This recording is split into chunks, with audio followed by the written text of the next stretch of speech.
Hi, hello and welcome to Student League. நம்ம இன்னைக்கு பார்க்க போற topic 7th standard term 1 science unit 1ல வந்து measurement அப்படிங்கிற டாபிக் தான் நம்ம பார்க்க போறோம். சோ நேத்து இந்த வீடியோ நம்ம பார்த்தோம். நேத்து இதுல வந்து measurementல நம்ம என்னென்னலாம் பார்த்தோம் அப்படினு பாத்தீங்கன்னா introduction பார்த்தோம். சோ introductionக்கு அப்புறம் fundamental unitனா என்ன, derived unitனா என்னன்றதை பார்த்தோம். சோ fundamental unitல நம்ம பார்த்தது வந்து metre, kilometre, kilogram, second, Kelvin, ampere, mole, candidate அதை நம்ம பார்த்தோம். derived quantitiesல நம்ம ஏரியாஸ்லாம் என்னன்னு பார்த்தோம். ஸோ அதில் வந்து ரெகுலர் ஸ்பேஸ் உடைய ஏரியாஸ் வரையும் நம்ம முடிச்சிருக்கோம். இப்போ நம்ம irregular ஸ்பேஸ் உடைய இதை தான் நம்ம இன்னைக்கு பார்க்க போகிறோம். ஸோ வாங்க நம்ம இன்னையோட டாபிக் நம்ம போகலாம்.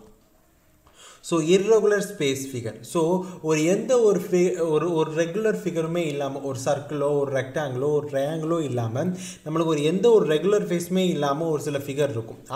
அதில் ஒரு ஏரியா எப்படி கண்டுபிடிக்கிறதுன்னு பார்ப்போம். இன் அவர் daily life we encounter many irregular space figure like leaf, map, sticker of stars or flower, peak of feather. So இதுக்கெல்லாம் வந்து பார்த்தீங்கன்னா உங்களுக்கு வந்து ஒரு பீக் ஆஃப் ஃபெதர் வந்து நீங்கள் என்ன ஷேப்னு சொல்ல முடியுமா, ஒரு லீஃப் வந்து நீங்கள் என்ன ஷேப்னு சொல்ல முடியுமா, சொல்ல முடியாது. ஸோ இது எப்படி இருக்குன்னா ஒரு இர்ரெகுலராக இருக்குது, நம்மளால் ஒரு கிரகிச்சிக்க முடியாத ஒரு இதுவாக இருக்குது, இதுதாங்க அப்படிங்கிறத சொல்ல முடியாது.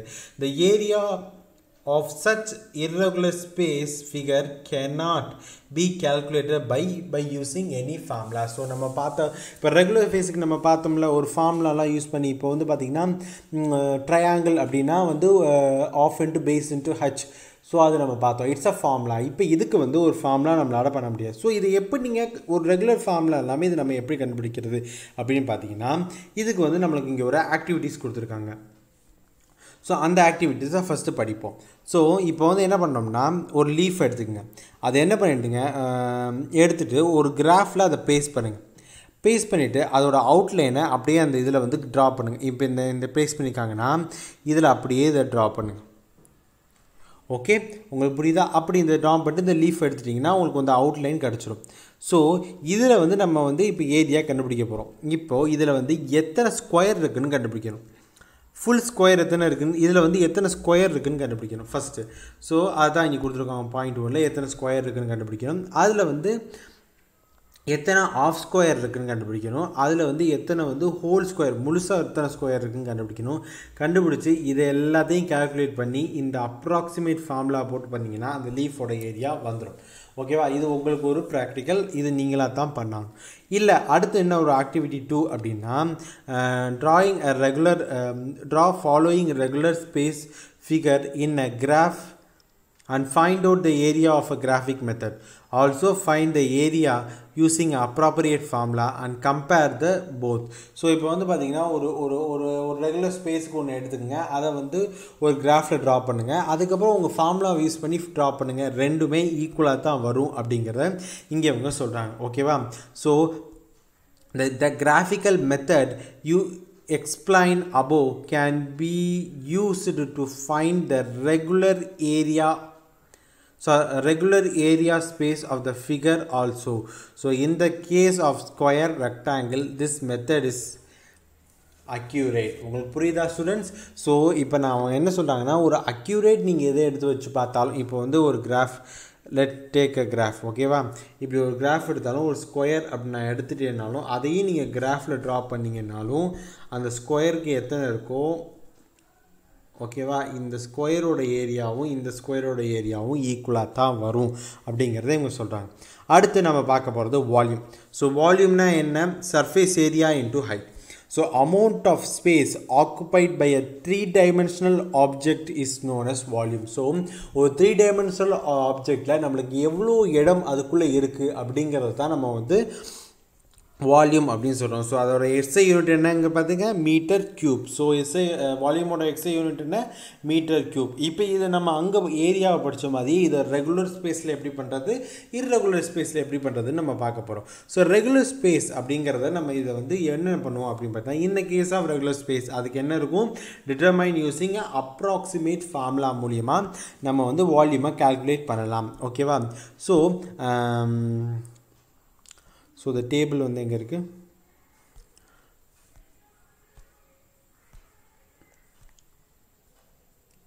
1.2 டேபிள் தான் இருக்குது. ஸோ 1.3 நம்மளுக்கு வந்து டேபிள் நான் வந்து உங்களுக்கு அட்டாச் பண்ணலன்னு நினைக்கிறேன். ஸோ வந்தார் 1.3 டேபிளில் பார்த்தீங்கன்னா வால்யூமோட ஃபார்முலாலாம் கொடுத்துருக்காங்க பார்த்தீங்கன்னா. ஸோ க்யூபோட ஃபார்முலா என்ன, ஏ க்யூப்.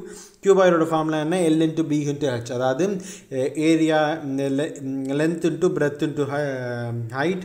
ஸோ ஸ்பியருக்கு வந்து 1/4/3 பைஆர் க்யூப். ஓகேவா. சிலிண்டருக்கு வந்து பார்த்திங்கன்னா பைஆர் ஸ்கொயர் ஹெச். ஓகேவா. இதான ஃபார்முலா. ஸோ இப்போ இங்கே வந்து என்ன கொடுத்துருக்காங்க அப்படிங்கிறத பார்ப்போம். ஸோ டேபிள் 1ல் நம்மளுக்கு ஃபார்முலாலாம் கொடுத்துருக்காங்க.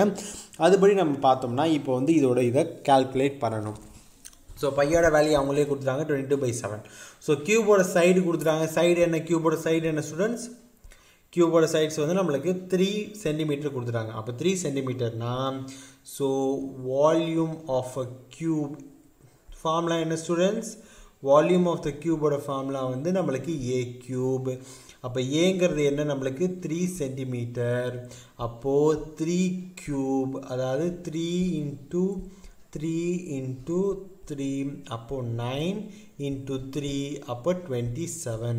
So 27 centimetre cube. மீட்டர் க்யூப்னு போடக்கூடாது ஸ்டூடெண்ட்ஸ், சென்டிமீட்டர் க்யூப். அவங்க என்ன கொடுத்துருக்காங்களோ அதை தான் நீங்கள் போடணும். ஓகேவா, ஃபாலோ பண்ணிக்க முடியுதா.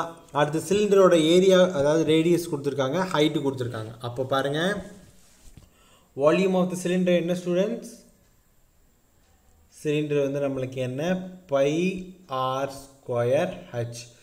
ஆரோட வேல்யூ πr ஸ்கொயர் ஹெச். ஆரோட வேல்யூ நம்மளுக்கு என்ன 3, ஹைட் வந்து 7. ஸோ வால்யூம் வந்து என்ன πr ஸ்கொயர் ஹெச். ஆரோட வேல்யூ நம்மளுக்கு 3, ஹச்சோட வேல்யூ நம்மளுக்கு 7. அப்போது 22/7. பையோட வேல்யூ 22/7. அப்போது 3 × 3 × 7. ஸோ 7 கேன்சல் ஆயிரும். அப்போ 9. அப்போது 9, 18 மறுபடியும் 18 109 சென்டிமீட்டர் க்யூப். ஃபாலோ பண்ணிக்க முடியுதா ஸ்டூடெண்ட்ஸ். ஓகே, அது மீட்டர் இருந்துச்சுன்னா மீட்டர் க்யூப். ஓகேவா. Then so volume of a liquid. So லிக்விடோட வால்யூமை நீங்கள் எப்படி சொல்கிறீங்க அப்படிங்கிறது தான் அடுத்து நம்ம பார்க்க போகிறோம். The liquid occupy some space, hence they has a volume. So liquid என்ன பண்ணுறோம்னா ஒரு சில இடங்களை அதை வந்து ஆக்கிரமிச்சு கொள்ளும். ஸோ அதுக்கு வால்யூம் இருக்குங்கிறத நம்ம சொல்லலாம். But liquid do not possess any definite space. So லிக்விடுக்கு எந்த டெஃபினைட் ஸ்பேஸும் கிடையாது. இப்போ நம்ம ஒரு ராக் எடுத்துக்கிட்டோம்னா அதை க்யூபாகவும் பார்க்கலாம், க்யூபாய்டும் பார்த்துக்கலாம். ஓகேவா, க்யூபாய்டும் பார்த்துக்கலாம், இல்லை வந்து நம்மளுக்கு ஒரு பிரமிடாக பார்த்துக்கலாம், ஒரு ஸ்பீடாக பார்த்துக்கலாம். ஸோ சாலிட் வந்து ஒரு டெஃபினைட் இது இருக்கும், ஆனால் வந்து லிக்விடுக்கு அது இருக்காது. So the volume of the liquid cannot be determined as it is such as solid மாதிரி நம்மளால் வால்யூம் ஆஃப் த லிக்விட் நம்மளால் பண்ண முடியாது. when the liquid is poured into a container, ஒரு கண்டெய்னரில் ஊற்றும் போது it takes the shape and the volume of the container. So இது வந்து நம்ம வந்து ஒரு கண்டெய்னரில் வந்து ஒரு இதை ஊற்றும் போது ஸோ அது மூலியமாக நம்மளுக்கு வந்து அதுக்கு ஒரு ஸ்பேஸ் கிடைக்கிது, அதுக்கு ஒரு ஷேப் கிடைக்கிது, அதுக்கு ஒரு கண்டெய்னர் வால்யூம் கிடைக்கிது. So volume of the liquid is equal to the space that it fill and it can. ஓகேவா. ஸோ ஒரு கண்டெய்னரில் எந்த அளவுக்கு நம்மளால் தண்ணியை ஊற்ற முடியுதோ ஸோ அந்த அளவுக்கு தான் அதோடைய வால்யூம், அதாவது வந்து தண்ணியோட வால்யூம் இருக்குது அப்படிங்கிறத சொல்கிறாங்க. Measure by using the measuring cylinder and measuring beaker. So beaker மூலியமாகவும் சிலிண்டர் மூலியமாகவும் நம்மளால் அதோடைய வால்யூமை இது பண்ண முடியும், அதாவது மெஷர் பண்ண முடியும். The maximum volume of the liquid that the container can hold is known as the capacity of the container. So எவ்வளோ வால்யூம் வந்து ஒரு கண்டெய்னர் வந்து ஹோல்ட் பண்ண முடியும் அப்படின்னு பார்த்தீங்கன்னா வால்யூம் வந்து அந்த லிக்விட் இருக்க முடியும் அப்படின்னு பார்த்தீங்கன்னா அந்த கண்டெய்னரால் எவ்வளோ ஃபில் பண்ண முடியுமோ அவ்வளோ வால்யூம் தான் நம்மளுக்கு வந்து அது இருக்கும். ஓகேவா. So measuring the container is கிராஜுவேட்டர் as shown in the figure. So வந்து இதில் வந்து நான் வந்து இப்போ வந்து 1/4 லிட்டர் ஃபில் பண்ணுறேன் அப்படிங்கிற பட்சத்தில் இதில் வந்து நான் 1/2 லிட்டர் ஃபில் பண்ணலாம், இதில் வந்து நம்ம 1 லிட்டர் ஃபில் பண்ணலாம், இது வந்து 1.5 லிட்டர் ஃபில் பண்ணலாம். ஓகேவா. The volume of the liquid is equal to the volume of the space it fills. So ஒரு கண்டெய்னரில் எந்த அளவுக்கு தண்ணி தேக்கப்படுகிறதோ அதுதான் அதோடைய வால்யூம் அப்படின்னு சொல்கிறாங்க. ஓகேவா. This can be directly absorbed from the reading mark in the measuring container. So இங்கே கொடுத்துருக்காங்க பார்த்தீங்களா, இந்த மாதிரி நம்ம மீடியம் மார்க் மூலியமாகவும் இதை வந்து நம்ம மெஷர் பண்ணிக்கலாம். ஓகேவா.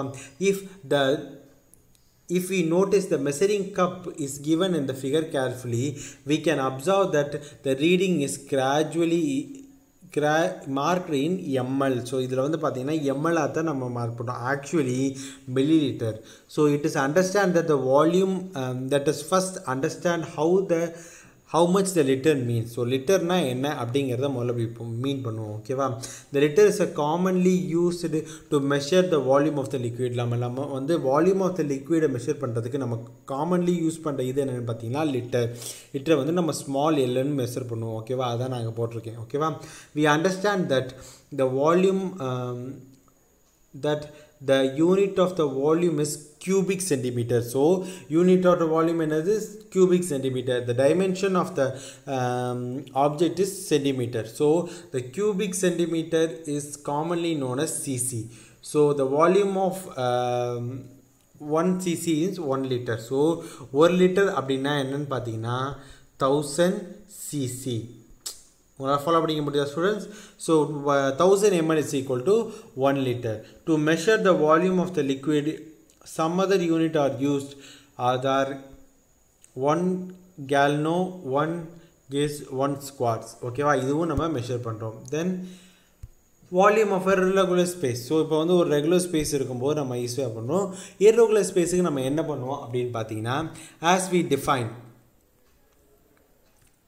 decide, there is some case there is no formula to determine irregular space. In such a case, the volume can be determined by using measuring cylinder in a water. So நம்ம எந்த இது வந்துமே சிலிண்டர்ல ஊத்தி இப்ப irregular spaceல ஒரு jug இருந்துச்சு, அதுல water fill ஆயிருக்கு அப்படின்ற பட்சத்துல அது ரெகுலர் ஸ்பேஸ்ல உள்ள பீக்கர்ல ஊத்தி நம்ம அதை ஃபைன் பண்ணிக்கலாம். ஓகேவா? ஸோ இதோடு நம்ம இன்றைக்கி டாப்பிக்கை முடிச்சுக்கலாம். நாளைக்கு நம்ம வந்து டென்சிட்டினா என்ன, அதோடைய ஒரு ஆக்டிவிட்டிஸ் ஒன்று இருக்குது, டெஃபினேஷன் ஆஃப் டென்சிட்டி. ஸோ அதுக்கப்புறம் celestial body astronomical unit, light இயர்னா என்னன்னு நம்ம பார்த்துட்டு நம்ம லெசன் பிடிச்சிருவோம். ஸோ உங்களுக்கு இந்த வீடியோ பிடிச்சிருந்துச்சுன்னா like, share and subscribe to student league. Thank you.